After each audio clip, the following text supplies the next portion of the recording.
161 ಅಡಿ. ಅದು ನೋಡೋಕ್ಕೆ 2 ಕಣ್ಣು ಸಾಲದು. ನಾನು ದೈವಲೋಕಕ್ಕೆ ಬಂದಿದ್ದೀನಿ ಅಂತ ಅನಿಸುತ್ತೆ. ಅದಕ್ಕಿಂತ ಅದೊಂದು ಅದ್ಭುತ ಅಂದರೆ, ಇನ್ನೊಂದು ಅದ್ಭುತ ಯಾವುದು ಅಂದರೆ ನವಗ್ರಹ ದೇವ್ರದ್ದು. ನವಗ್ರಹದ್ದು ಒಂದೊಂದು ಥರ ಮಾಡಿದ್ದಾರೆ. ಅದು ನೋಡೋಕ್ಕೆ ಸ್ವರ್ಗ. ನೀಲಾಂಜನ ಸಮಾಭಾಸಂ ರವಿಪುತ್ರಂ ಯಮಾಗ್ರಜಂ ಛಾಯಾಮಾರ್ತಾಂಡ ಸಂಭೂತಂ ತಂ ನಮಾಮಿ ಶನೈಶ್ಚರಂ. ಪಾಸಿಟಿವ್ ಫೀಲ್ ಇದೆ, ಹೊಸ ವೈಬ್ ಇದೆ.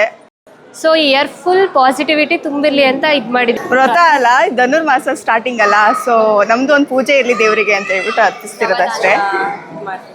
ಬಂದಂಥ ಭಕ್ತಾದಿಗಳು ಎಳ್ಬತ್ತಿ ಹಚ್ಚೋದ್ರಿಂದ ಮಕ್ಕಳ ಭಾಗ್ಯ ಆಗಿರ್ಬೋದು, ಆರೋಗ್ಯ ಭಾಗ್ಯ ಆಗಿರ್ಬೋದು, ಮದುವೆ ಭಾಗ್ಯ ಆಗಿರ್ಬೋದು, ಮಕ್ಕಳ ವಿದ್ಯಾಭ್ಯಾಸ ಆಗಿರ್ಬೋದು, ಅಂದ್ಕೊಂಡಿರೋಂಥ ಕೆಲಸ ಕಾರ್ಯಗಳು ಏನೇ ಇದ್ರೂ ಕೂಡ ಸುಗಮವಾಗಿ ಸಾಗುವಂಥ ಕೆಲಸಗಳಾಗುತ್ತೆ.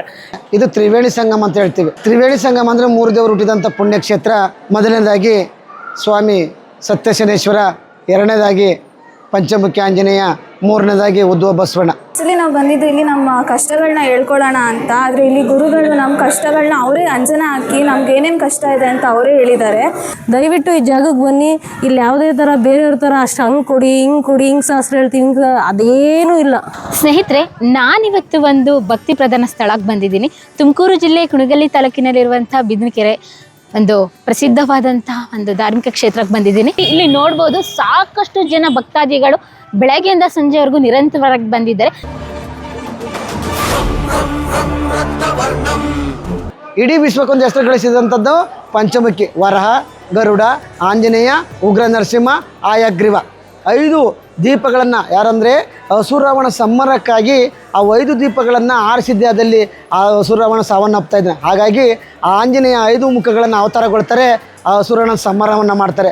ಅದಕ್ಕಾಗಿ ಆ ಪಂಚಮುಖಿ ಆಂಜನೇಯನಿಗೆ 5 ದೀಪಗಳನ್ನು ಹಚ್ಚಿ ಆ ಜ್ಯೋತಿ ಹೆಂಗೆ ಉರಿಯುತ್ತೆ, ನಿಮ್ಮ ಕಷ್ಟಗಳನ್ನು ಪರಿಹಾರ ಮಾಡಿಕೊಳ್ಳಿ. ಇಡೀ ವಿಶ್ವಕ್ಕೊಂದು ಹೆಸರು ಗಳಿಸಿದಂಥ ಕ್ಷೇತ್ರ, ಭಾವೈಕತೆಯ ಭಕ್ತಿ ನಗರ. ಯಾರೂ ಭಕ್ತಿಯಿಂದ ಭಗವಂತನನ್ನು ಆರಾಧಿಸ್ತೀರಾ, ಇವತ್ತೆಲ್ಲವೂ ಕೂಡ ಅನುಕೂಲಗಳನ್ನು ಪಡಿತಾ ಹೋಗ್ತೀರಾ. ನನ್ನಿಂದೆ ಕಾಣಿಸ್ತಾ ಇದೆಯಲ್ಲ, ನೀವು ನೋಡ್ಬೋದು ಇಡೀ ದಕ್ಷಿಣ ಭಾರತದಲ್ಲಿಯೇ ಪಂಚಮುಖಿ ಆಂಜನೇಯ ದೇವಸ್ಥಾನ ಇರುವಂತಹ ಒಂದು ಸ್ಥಳ ಇದು. 161 ಅಡಿ. ಅದು ನೋಡೋಕ್ಕೆ 2 ಕಣ್ಣು ಸಾಲದು. ನಾನು ದೈವಲೋಕಕ್ಕೆ ಬಂದಿದ್ದೀನಿ ಅಂತ ಅನಿಸುತ್ತೆ. ಅದಕ್ಕಿಂತ ಅದೊಂದು ಅದ್ಭುತ ಅಂದರೆ, ಇನ್ನೊಂದು ಅದ್ಭುತ ಯಾವುದು ಅಂದರೆ ನವಗ್ರಹ ದೇವ್ರದ್ದು. ನವಗ್ರಹದ್ದು ಒಂದೊಂದು ಥರ ಮಾಡಿದ್ದಾರೆ. ಅದು ನೋಡೋಕ್ಕೆ ಸ್ವರ್ಗ. ಇಲ್ಲಿ ಪಂಚಮುಖಿ ಆಂಜನೇಯ ಫಸ್ಟ್ ಎಂಟ್ರಿ ಕೊಟ್ಟಾಗ ನಂಗಂತ ಅನಿಸ್ತು, ಇಷ್ಟು ದೇವಸ್ಥಾನ ಇಷ್ಟು ದೊಡ್ಡದೈತೆ. ಆಮೇಲೆ ಇಲ್ಲಿ ಏನೂ ಗದ್ದಲ ಇಲ್ಲ ಜಾಸ್ತಿ.